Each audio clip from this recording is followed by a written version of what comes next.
আসসালামু আলাইকুম ওয়ারাহমাতুল্লাহি ওয়াবারাকাতুহু। প্রিয় দর্শক, রমজান মাস হলো আল্লাহ তাআলার বিশেষ রহমত, মাগফিরাত ও নাজাতের মাস। এই মাসে একজন মুমিন বান্দার জন্য জান্নাতের দরজা খুলে দেওয়া হয়, জাহান্নামের দরজা বন্ধ করে দেওয়া হয়, শয়তানকে শিকলে বেঁধে রাখা হয়। কিন্তু এই মহামান্বিত মাসে যারা বিনা কারণে রোজা ভাঙেন বা রোজা রাখেন না, তাদের জন্য কোরআন ও হাদিসে এমন ভয়ঙ্কর শাস্তির কথা বলা হয়েছে যা শুনলে যে কোনো মানুষের বুকের ভেতরটা কেঁপে উঠবে। আজকের এই ভিডিওতে সেই শাস্তিগুলো একটার পর একটা তুলে ধরব। শুরু থেকে শেষ পর্যন্ত মনোযোগ দিয়ে দেখুন। ইনশাআল্লাহ আজকের পর রমজানকে আর কেউ হালকাভাবে নেবেন না। রমজান মাসে যারা ইচ্ছাকৃতভাবে রোজা রাখে না, তাদের প্রথম এবং সবচেয়ে বড় শাস্তি হলো তারা কখনো জান্নাতে প্রবেশ করতে পারবে না। এটা কোনো সাধারণ কথা না। রাসূলুল্লাহ সাল্লাল্লাহু আলাইহি ওয়াসাল্লাম নিজে এই কথা বলেছেন। হাদিসে এসেছে, যে ব্যক্তি রমজান মাসে বিনা ওজরে ইচ্ছাকৃতভাবে একটি রোজাও ছেড়ে দেয়, সে যদি সারা জীবন রোজা রাখে তবুও সেই একটি রোজার ক্ষতিপূরণ হবে না। এই হাদিসটি তিরমিজি, আবু দাউদ এবং ইবনে মাজাহতে বর্ণিত হয়েছে। একটু ভাবুন, সারা জীবন রোজা রেখেও যদি একটি রোজার ক্ষতিপূরণ না হয়, তাহলে যে মানুষ পুরো রমজানটাই ছেড়ে দিল তার কি অবস্থা হবে? সেই মানুষের আমলনামায় রমজানের জায়গাটা একদম শূন্য থাকবে এবং সেই শূন্যতা কোনোদিন পূরণ হওয়ার না। এরপর আসে দ্বিতীয় শাস্তির কথা। যারা রমজান মাসে রোজা না রেখে খাবার খায়, পানি পান করে, আরামে জীবন কাটায়, তাদের জন্য আখিরাতে কি ধরনের খাবারের ব্যবস্থা রাখা হয়েছে সেটা জানলে গা শিউজে উঠবে। কোরআনে আল্লাহ তাআলা জাহান্নামবাসীদের খাবারের বর্ণনা দিয়েছেন।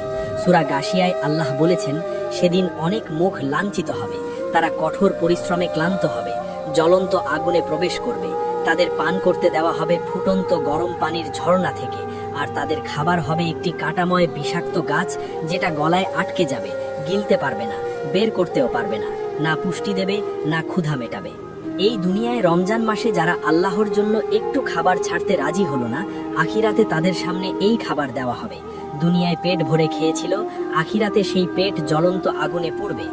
তৃতীয় যে শাস্তির কথা হাদিসে এসেছে সেটা শুনলে সত্যিই গায়ে কাঁটা দেয়। সাহাবী আবু উমামা রাদিয়াল্লাহু আনহু বলেন, একবার রাসূলুল্লাহ সাল্লাল্লাহু আলাইহি ওয়াসাল্লাম বললেন, আমাকে দুইজন মানুষ দেখানো হলো। তাদের ঠোঁট বড় বড় লোহার কাঁচি দিয়ে বারবার কেটে দেওয়া হচ্ছে, কাটা হচ্ছে, আবার জোড়া লাগছে, আবার কাটা হচ্ছে। এই যন্ত্রণা থামছে না, শেষ হচ্ছে না। রাসূলুল্লাহ সাল্লাল্লাহু আলাইহি ওয়াসাল্লাম জিজ্ঞেস করলেন, এরা কারা? জবাবে বলা হলো, এরা সেই মানুষ যারা রমজান মাসে ইফতারের সময় হওয়ার আগেই ইচ্ছাকৃতভাবে খেয়ে নিত। শুধু একটু আগে ইফতার করার কারণে এই শাস্তি। তাহলে যে মানুষ সকাল থেকে রাত পর্যন্ত পুরোটাই খেয়েছে, রোজার কোনো পরোয়াই করেনি, তার জন্য কি অপেক্ষা করছে সেটা কল্পনাও করা কঠিন। চতুর্থ শাস্তি হলো আল্লাহর সাথে সম্পর্ক ছিন্ন হয়ে যাওয়া।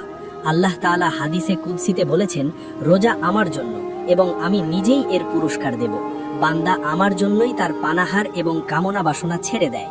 এই একটি কথা দিয়েই বোঝা যাচ্ছে রোজার সাথে আল্লাহর সম্পর্ক কতটা সরাসরি। অন্য ইবাদতের পুরস্কার নির্দিষ্ট করা আছে, কিন্তু রোজার পুরস্কার আল্লাহ নিজে দেবেন বলেছেন, তার নিজের মতো করে, যার কোনো সীমা নেই। এখন যে মানুষ রোজাই রাখলো না, সে এই অসীম পুরস্কার থেকে বঞ্চিত হলো, আল্লাহর সাথে এই বিশেষ সম্পর্ক থেকে বঞ্চিত হলো। এর চেয়ে বড় ক্ষতি একজন মানুষের জীবনে আর কি হতে পারে?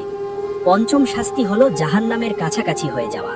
রাসূলুল্লাহ সাল্লাল্লাহু আলাইহি ওয়াসাল্লাম বলেছেন, যে বান্দা আল্লাহর পথে একটি দিন রোজা রাখে, আল্লাহ তার মুখমণ্ডলকে জাহান্নাম থেকে 70 বছরের দূরত্বে রাখেন।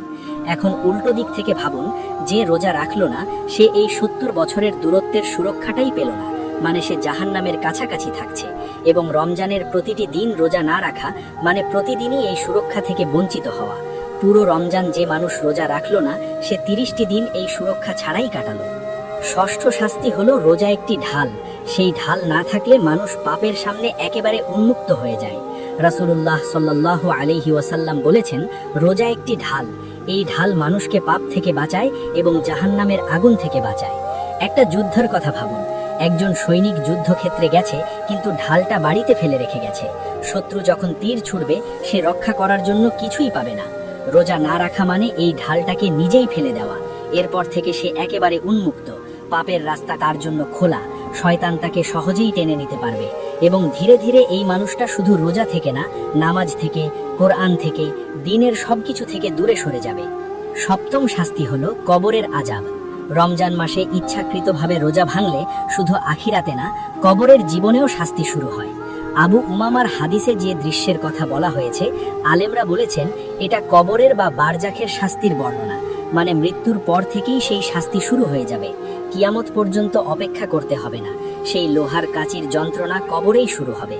মানুষ দুনিয়ায় ঘুরে বেড়াচ্ছে, হাসছে, খাচ্ছে, আর কবরে তার সঙ্গী যন্ত্রণায় ছটফাট করছে।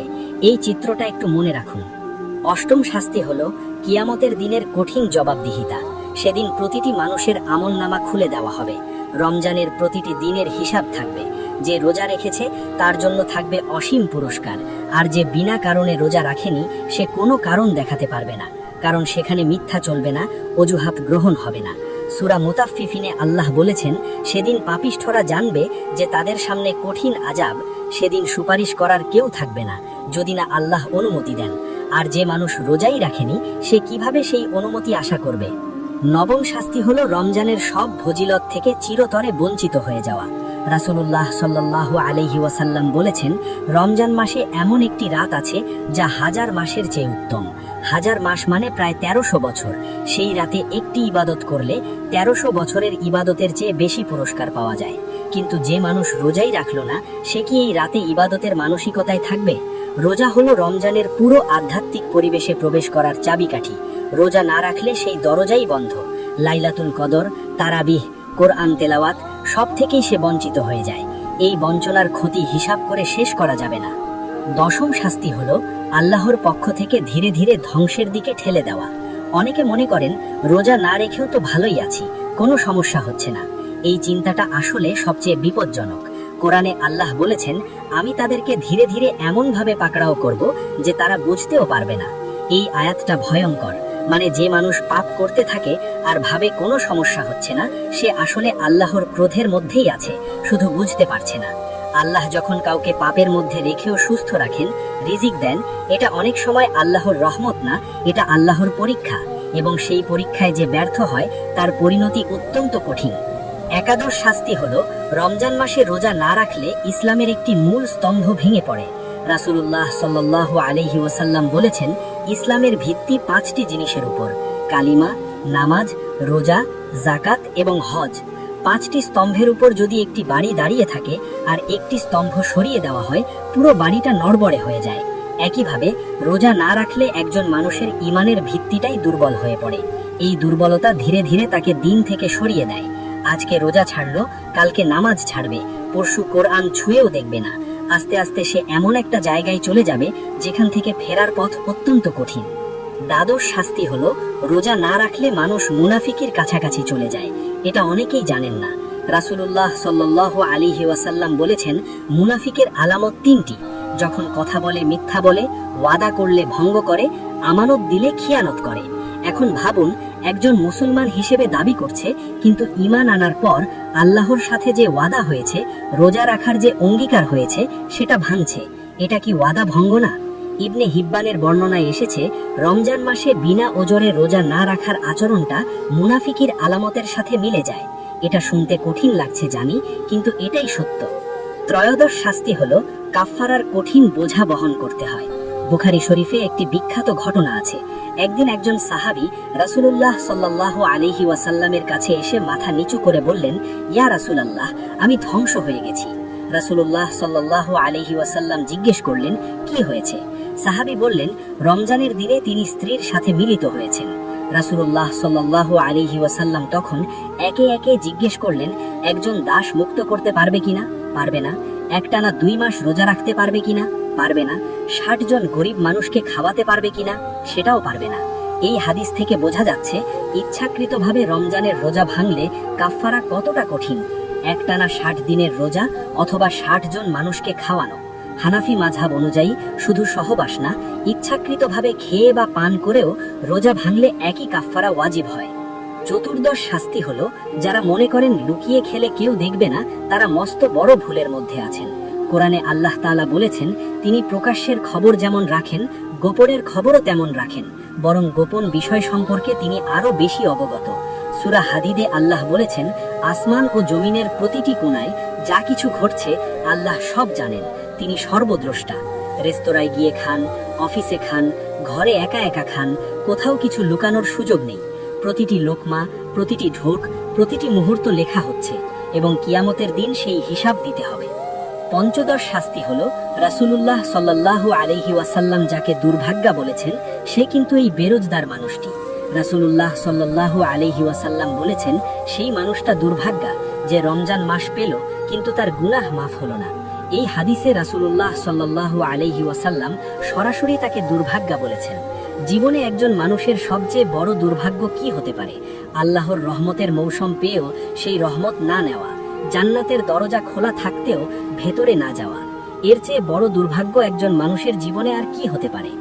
এত এত শাস্তির কথা শুনে অনেকের মনে প্রশ্ন আসতে পারে, আমি তো অতীতে অনেক রোজা মিস করেছি, এখন কি আমার মাফ নেই? এই প্রশ্নের জবাবে আল্লাহ তাআলা নিজেই কোরআনে বলেছেন, হে আমার বান্দারা, যারা নিজেদের উপর অত্যাচার করেছ, আল্লাহর রহমত থেকে নিরাশ হয়ো না। নিশ্চয়ই আল্লাহ সমস্ত গুনাহ মাফ করেন। তিনি অত্যন্ত ক্ষমাশীল, অত্যন্ত দয়ালু। মানে দরজা এখনো বন্ধ হয়নি, কিন্তু সেই দরজায় এখনই ঢুকতে হবে। দেরি করলে আর সুযোগ নাও থাকতে পারে। তাই যদি অতীতে রোজা মিস হয়ে থাকে, এখনই খাঁটি তওবা করুন, মন থেকে অনুশোচনা করুন। যত কাজা বাকি আছে পরবর্তী রমজানের আগেই আদায় করুন এবং এই রমজান থেকে নতুন করে শুরু করুন। আল্লাহ তাআলা আমাদের সকলকে রমজানের প্রতিটি রোজা পূর্ণভাবে পালন করার তৌফিক দিন। আমাদের অতীতের সমস্ত ভুল ক্ষমা করুন এবং আমাদেরকে আজকে আলোচনা করা শাস্তিগুলো থেকে হেফাজত করুন। আমিন। তাই রমজান মাসে আপনারা বেশি বেশি আমল করার চেষ্টা করুন, রোজা রাখুন, নামাজ পড়ুন, কোরআন তেলাওয়াত করুন। এই মাসটাকে নষ্ট করবেন না। ভিডিওটি ভালো লাগলে লাইক করুন, কমেন্ট করুন, শেয়ার করুন এবং চ্যানেলটি সাবস্ক্রাইব করে বেল আইকনে ক্লিক করে রাখুন, যাতে নতুন কোনো ভিডিও মিস না হয়। আল্লাহ হাফেজ।